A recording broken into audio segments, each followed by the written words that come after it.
If you thought that building a filmmaking business is all about making pretty videos, working with cool brands, and using expensive gear, then you're mistaken. What if I tell you that none of these things that I just mentioned will happen unless you start implementing the 5 activities that I'm about to show you? I do each of these activities at least once per week, and ever since I implemented them into my own routine, the growth of my business became predictable. By the way, in case you don't know me, my name is Norbert. I'm a 20-year-old freelance filmmaker and film school student who is trying to build up his own 6-figure production company by documenting the journey on YouTube and sharing everything that I've learned along the way with the goal of inspiring others.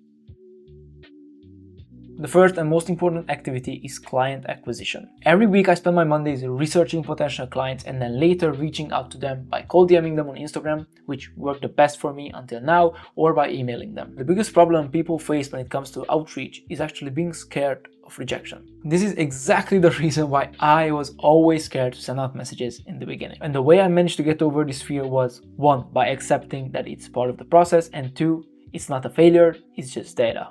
Being rejected or being left unseen doesn't mean that you're the problem. It means that your messaging, your offer, or your whole acquisition system just needs some work. Think about every no as a chance to do better the next time. Eventually, those no's will turn into a big yes. Now, when it comes to outreach scripts, don't overthink the whole process. Do your homework first, like checking out their socials, checking out their websites if they have one, and finding something that you could do better.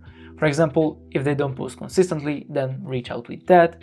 If their feed is all over the place, then reach out with that. Or if you have good ideas on how could they improve their online presence, then reach out with that. Or just find something that you can compliment about their business. What I like sending is, hey, my name is Norbert, I'm a filmmaker in Cluj-Napoca, here comes my personalized message, and I have a couple of ideas on how could you improve your social media presence using video content.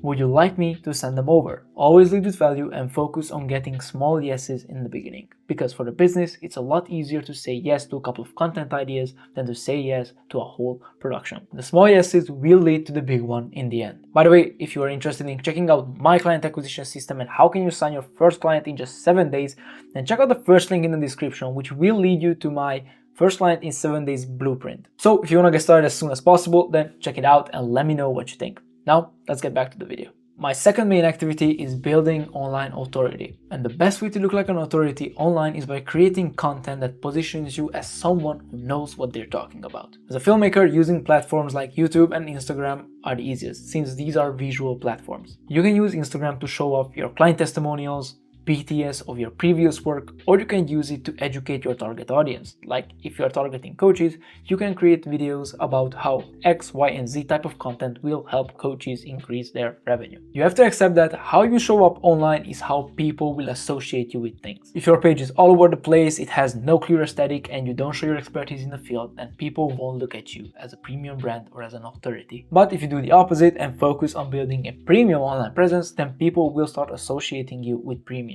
YouTube is a great platform to share your show reels, your favorite projects, or to create long-form content tailored to your audience. Your channel can live as a public portfolio, which people can check out and then later reach out to work with you. The next main activity is business growth. Let me share one of my biggest mistakes, and it took me 2 years to realize this. Working in the business doesn't equal working on the business. A good friend and business partner of mine understands this the best. There are 2 types of people: operative people and visionary people. Operative people focus on the day-to-day tasks, like planning productions, handling most of the client work, fixing problems, and emphasizing efficiency, while visionaries focus on the future, strategic thinking, and the growth of the business. You see, when you're a one-man show, like I am, then you need to be both. And the mistake that I made was that I was stuck in the operative persona. I was getting shit done every week, I was getting paid, but I just had no idea where was I heading. And then one day I was like, okay, work is done, we got paid, but now what? I think this is exactly the reason why most videographers remain just videographers instead of building a profitable creative business. As a filmmaker, you need to understand that it's not enough to be just creative.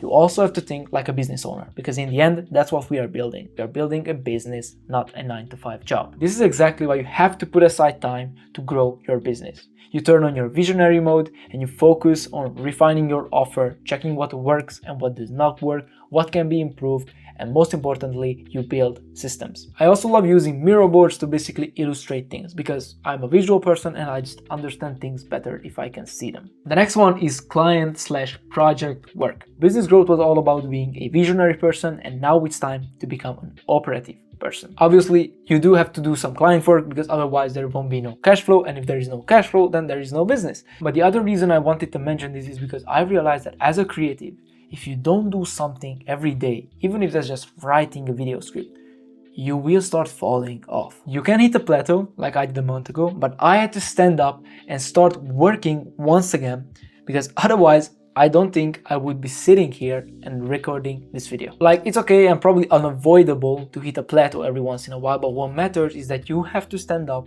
and do something. Even if you have no client work at the moment, it's the perfect time to create something for yourself, like a spec ad for a brand that you would love to work with. Then you can use that spec ad as part of your portfolio, or you can use it to reach out to that brand. It's actually a pretty good way to connect with a potential client. And lastly, we have breaks. Taking breaks is just as important as doing the work. I started seeing the most amount of progress when I finally ditched the work 12 hours a day, fuck sleep, fuck resting type of mentality. I still put in every day 8 to 10 hours of work, but I also treat my breaks just as seriously as my work blocks. So every once in a while, read a book, sit back, relax, watch a movie, meet up with your friends, or whatever. After a week of focused work, don't do anything on Sunday. Relax, go for a walk, or do something fun. Turn your brain off and take a breather. Trust me, your productivity and your relationships will thank you in the long run. Start implementing these activities into your week and I guarantee that your business will start growing just as mine did. Also, don't forget to check the first client in 7 days blueprint in the description. Like, subscribe to support the channel, and I will see you guys in the next one. Peace.